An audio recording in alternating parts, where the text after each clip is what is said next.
تو اگر انسان برے اعمال کرے تو پھر اللہ تعالیٰ اس کو بری موت دے دیتے ہیں۔ ہم لوگ تیسری کلاس میں شاید پڑھتے تھے، ایک دن اپنے اسکول سے گھر آ رہے تھے تو میرے ساتھ والا بچہ مجھے کہنے لگا کہ ہمارا ہمسایہ ہے اور اس کو رسیوں سے باندھا ہوا ہے، آپ نے دیکھنا ہے؟ تو میں نے کہا ہاں۔ چھوٹے چھوٹے تھے ہم دونوں، یہ وہ زمانہ تھا کہ ہمارے پاس پورے محلے کا ملٹیپل ویزا تھا، جب چاہتے جس گھر میں داخل ہو جاتے، ہر گھر میں عورتیں پیار کرتی، مرد پیار کرتے، جو دیکھتا وہی سینے سے لگاتا۔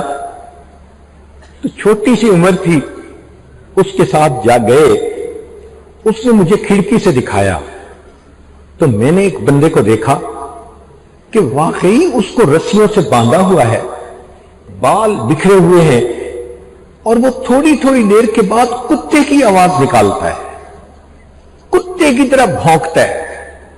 اگر باہر سے ہم آواز سنتے تو یہی سمجھتے کہ کتا بھونک رہا ہے، آنکھوں سے چونکہ دیکھا انسان تھا تو حیران۔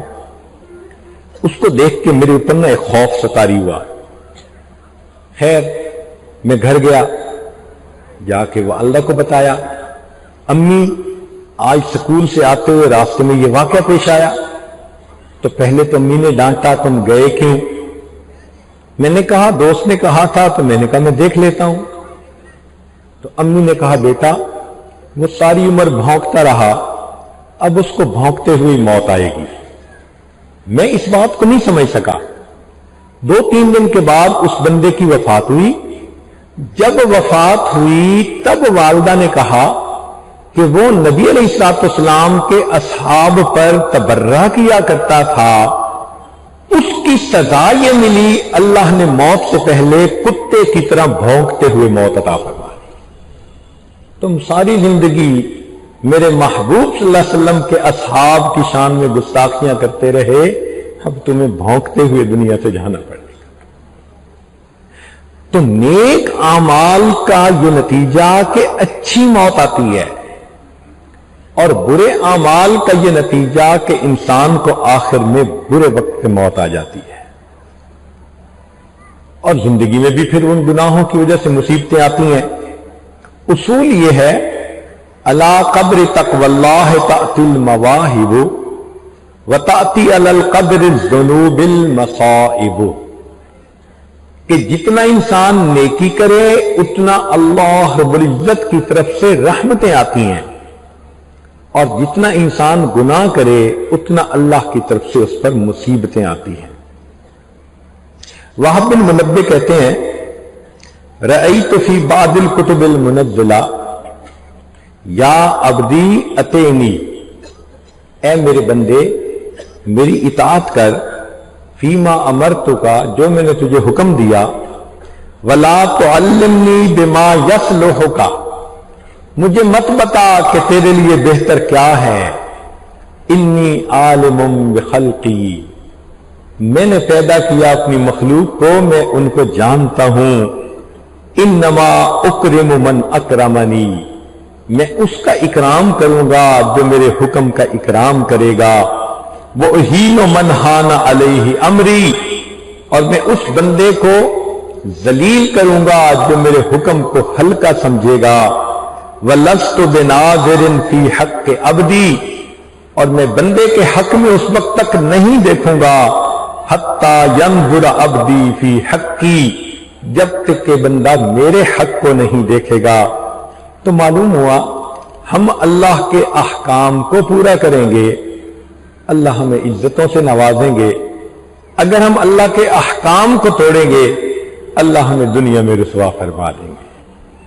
چنانچہ گناہوں کے آثار میں سے ایک یہ بھی ہے کہ اب اللہ الا ان یذل من عصاہ اللہ عصاہ فی الدنیا والآخرہ، اللہ تعالیٰ نے اس بات کا فیصلہ کر دیا کہ جو اللہ رب العزت کی نافرمانی کرے گا اللہ اس کو دنیا آخرت میں ذلیل فرمائے گا۔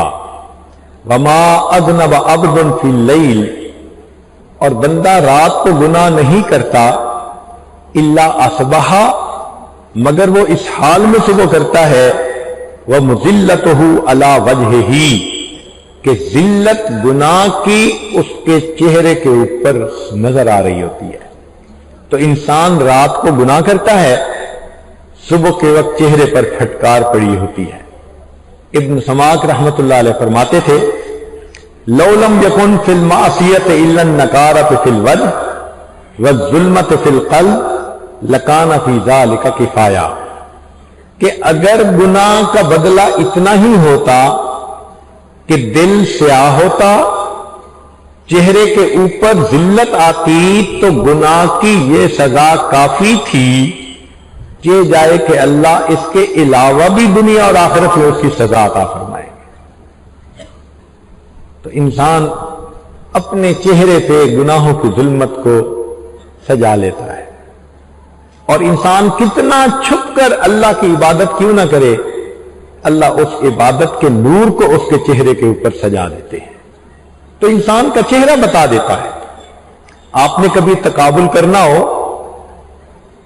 تو اہل اللہ کے چہرے کو بھی دیکھ لیجئے، اور یہ جو پاپ سٹار ہوتے ہیں ذرا ان کے چہروں کو بھی دیکھ لیں، کیا بکھرے بال، چہرے ان کے ایسے جیسے پتہ نہیں نام و نشان ہی نہیں ہوتا سکون اور طمانینت کا، ہوائیاں اڑی ہوئی ہوتی ہیں۔ اور اہل اللہ کے چہرے کو دیکھو تو دل کو سکون ہوتا ہے۔ الذین اذا رؤوا ذکر اللہ، یہ وہ بندے ہیں جن کو دیکھو تو دیکھنے سے اللہ یاد آ جاتا ہے۔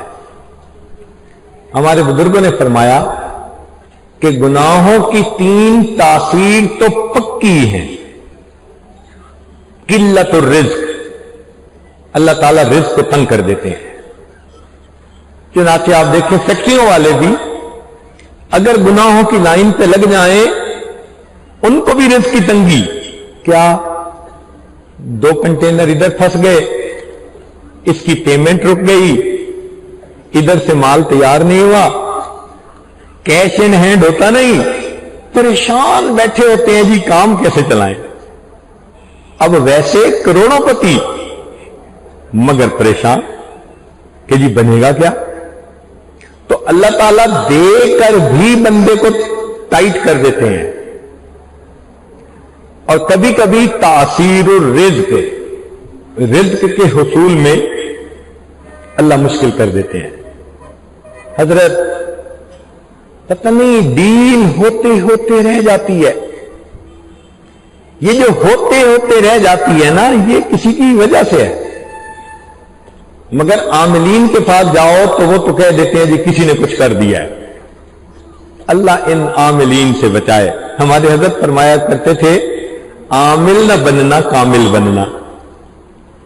تو ان بیچاروں کو تو پتہ ہی ہوتا ہے کہ ہم اس لائن پہ لگا دیں گے تو ان کے ذہن میں سٹوری تو پہلے سے ہی ہوگی، ہاں پھپھو نے کچھ کر دیا، ہاں میری نند نے کچھ کر دیا، چچا نے کچھ کر دیا۔